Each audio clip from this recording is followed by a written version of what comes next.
Good morning students. हमने पिछले video वर्तनी की थी। वर्तनी में ई का नियम कर लिया था।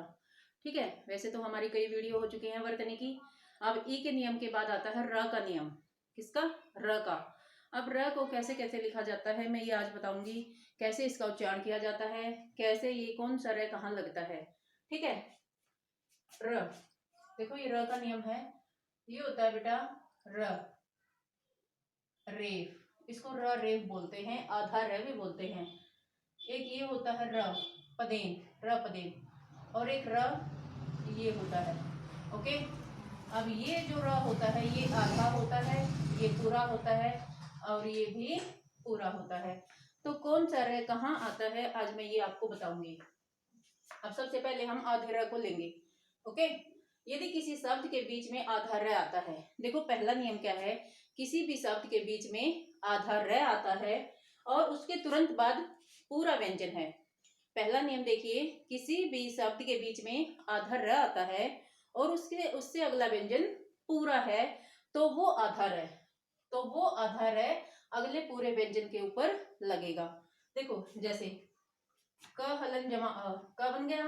अब ये आया, शब्द के बीच में आधा र आया ना, इससे अगला व्यंजन पूरा है क्योंकि इसमें अ छिपा हुआ है तो पूरा है। तो ये आधा र कहाँ लगेगा? अगले पूरे व्यंजन के ऊपर। अब यहाँ देखिए अगला पूरा व्यंजन कौन सा है? म है ना, तो ये र इस म के ऊपर लग जाएगा। क्या कहा? कोई भी आधार किसी भी शब्द के बीच में आधा र है, उससे अगला व्यंजन पूरा है तो वो आधा र कहाँ लगेगा? अगले पूरे व्यंजन के ऊपर लगेगा। क्लियर है? कर्म, धर्म, नर्म। ओके, ऐसे बहुत सारे शब्द हैं, आप बना सकते हैं आधे र के।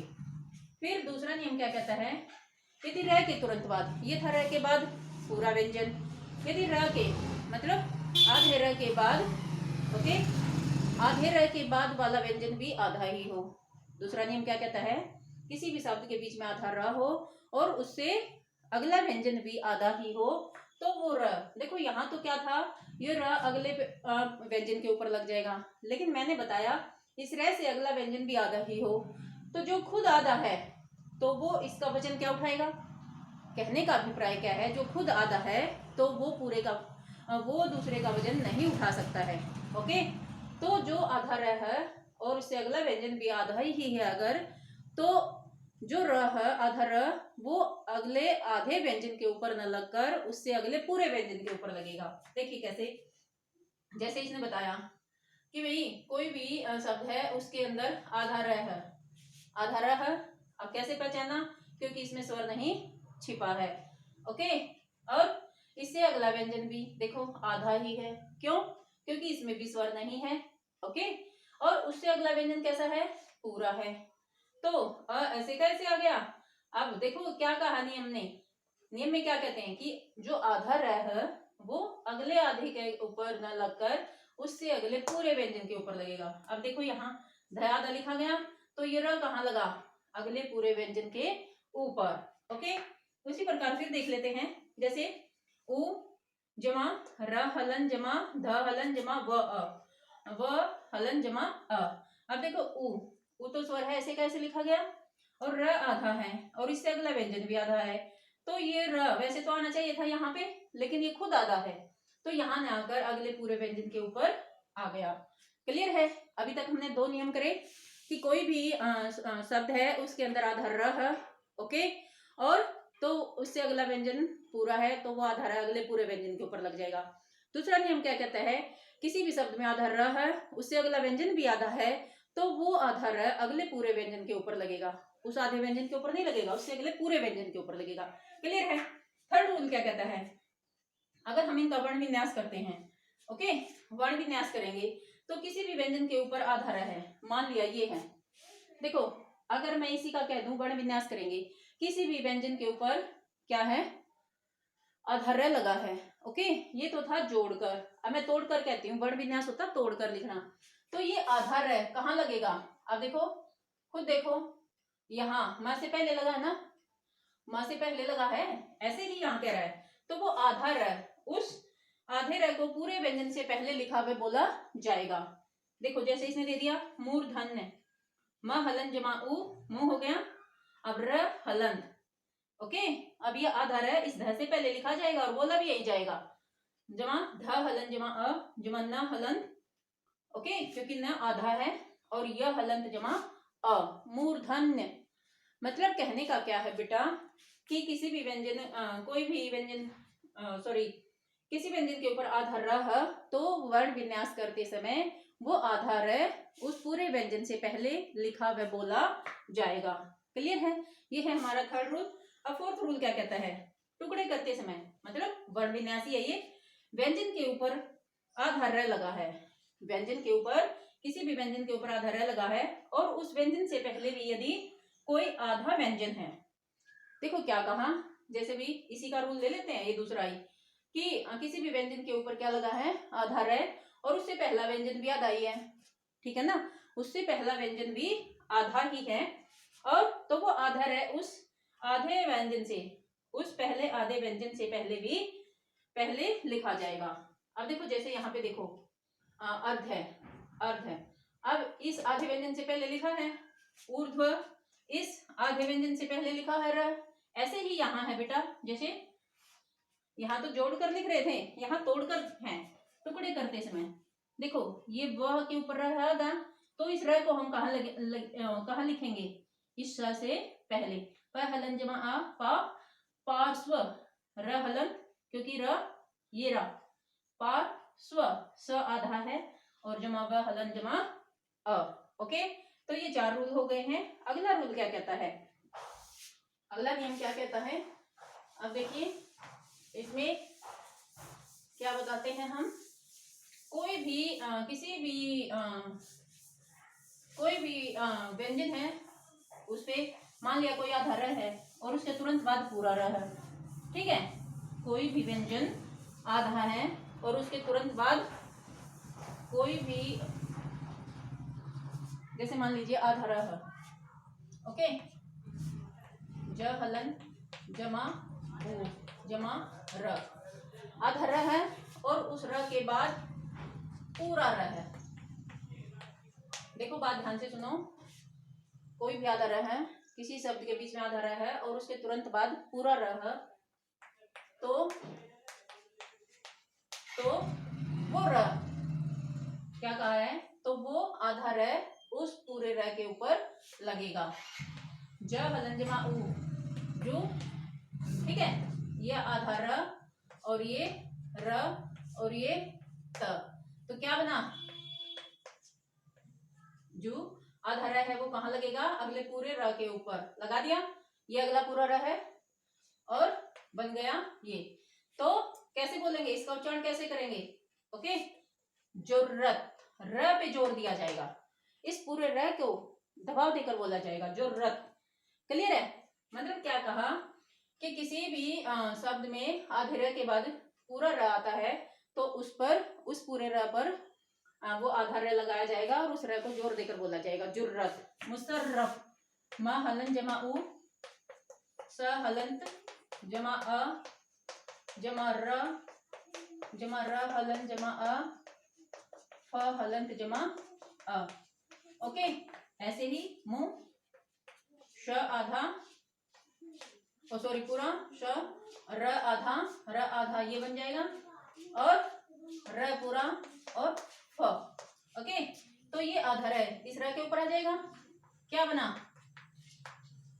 मुसर्रफ, क्या बना, मुसर्रफ, मुसर्रफ, ओके। अब आगे क्या आएगा, अब आगे है, जैसे एक आध काम करके देख लेते हैं वर्ण विन्यास। अब देखो दूरदर्शन, बड़ा हुआ है, द हलन जमा उ दू, अब र हलन जमा अ दूर दर्शन, द हलन जमा अ, अब दर्शन, देखो र का उच्चारण पहले हुआ है तो र हलन जमा श हलन जमा अ और न हलन जमा अ, दूरदर्शन। ऐसे ही जोड़कर कर देंगे, ऐसे ही तोड़कर कर देंगे, ओके। ये था र रेफ, र आधा, ओके। इसके बाद आता है र पदेन, ये क्या है, र पदेन, ओके। पदेन मतलब पैर में लगता है ये, इससे पहले कोई भी व्यंजन आधा होगा, मान लिया क आधा है और र पूरा होगा। बात ध्यान से देखें, ध्यान दे इसमें, ठीक है। कोई भी व्यंजन आधा होगा और उसके बाद र पूरा होगा, ओके, तो वो र कहाँ लग जाएगा, उस व्यंजन के पैर में, ठीक है। जैसे देखिए क हलन, ये यहाँ पर पैर में लग जाएगा। अब देखो इसका रूप क्या होता है, ये होता है, ठीक है, ये इसका रूप होता है, ये, ठीक, यूं भी कह सकते हैं हम, ये वाला, ठीक है ना, ये इसका रूप होता है र। अब यहाँ पे मान लिया हमने पै में जोड़ना है, तो देखो प तो आधा हुआ ना, ध्यान से देखो, प आधा हुआ और र पूरा, ठीक है, ठीक है ना। तो कोई भी व्यंजन आधा होगा उसके बाद पूरा र होगा तो वो उसके पैर में लग जाएगा, क्र। अब जैसे श हलन जमा र हलन जमा अ, अब देखो कहाँ लगाएंगे इसको, यहाँ पैर में, स्र। अब ये देख लीजिए, ठीक है।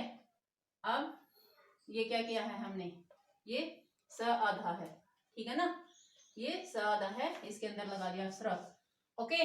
तो ये था प पदेन, ठीक। और एक र और है, अब ऐसे ही जोड़ कर करेंगे तो जैसे अब ये करा कोई जोड़ कर लेते हैं, क हलन जमा र हलन जमा अ, ठीक है। जैसे प्रयोग, प्रयोग, अब खुद बोलेंगे प्र, प के अंदर र छिपा है, प हलन जमा र हलन जमा अ, प्र, य हलन जमा ओ जमा ग हलन जमा अ, प्रयोग। अब प्रयोग नहीं बनेगा, ये इसका उच्चारण भी चेंज हो जाएगा, प्रयोग, प्रयोग, ओके। प्रकाश, ठीक है। अब थर्ड र क्या है, ये तीसरा र है जो ट और ड ध्वनि के साथ लगता है, सिर्फ ट और ड, जैसे ट्रक। तो ये यहाँ जो गोलाई वाले व्यंजन हैं उनके नीचे इस रूप में लग जाएगा, ट्रक, ओके। जैसे अब हम करके देख लेते हैं, ट्रक, तो व्यंजन कैसा है ये, आधा, ट हलन, क्यों, क्योंकि र पूरा है, र हलन जमा अ, और ट हलंत जमा अ, क्या बना, ट्रक, ओके। तो जब ट और ड के पीछे नीचे ये ऐसा चिन्ह होगा, ये र है, इसका मतलब क्या है, ट आधा है और र पूरा है, ठीक है। अब ड्रामा करके देखेंगे, एक आध शब्द और, ड हलन जमा र हलन जमा आ ड्रा, और मैं हलन जमा आ, ओके।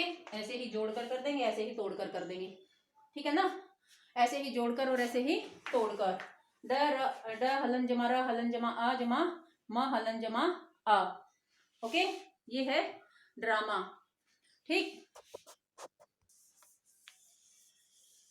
अब इससे आगे है, देखो कई बच्चों को क्या होता है कि र और री का अंतर समझ नहीं पाता है, थोड़ा सा मैं आपको और बता देती हूँ। ये था र और ये भी र, ओके, ये लगा लीजिए, ये और ये भी र, ओके। चार र देखे हमने, एक पूरा, आधा, पूरा और पूरा, क्लियर है। फिर री, री, री की मात्रा हमने पढ़ा था, ये वाला पार्ट है जो, ये ही इसका चिन्ह हो जाएगा, ठीक है, ये इस रूप में। अब देखो क के नीचे हरी लगा दिया, क हलन जमा री, क्या बना, क्री, ठीक है।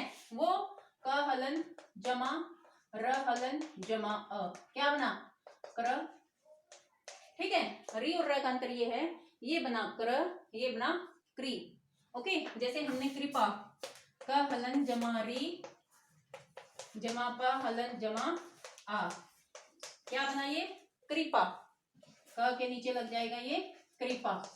पृथ्वी, पृथ्वी, अब तोड़कर कर लेते हैं, ये जोड़कर था, तो प हलन, क्यों, प हलन क्यों, क्योंकि री आया है, ओके, स्वर है, प हलन जमा री और थ आधा, क्यों, क्योंकि स्वर नहीं है, पृथ्वी, व हलन जमा ई, तो उच्चारण भी चेंज हो जाएगा, पृथ्वी नहीं कहेंगे, पृथ्वी, पृथ्वी, ओके, ठीक है ना।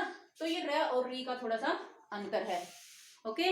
अब ये था हमारा र का नियम, बातें तो बहुत ज्यादा हैं लेकिन थोड़ा सा सारी इसके माध्यम से नहीं हो सकती है, एक आध छूट जाती है, लेकिन मेन मैं सारी कोशिश कर रही हूँ कि भी पूरी की पूरी ही बताई जाए।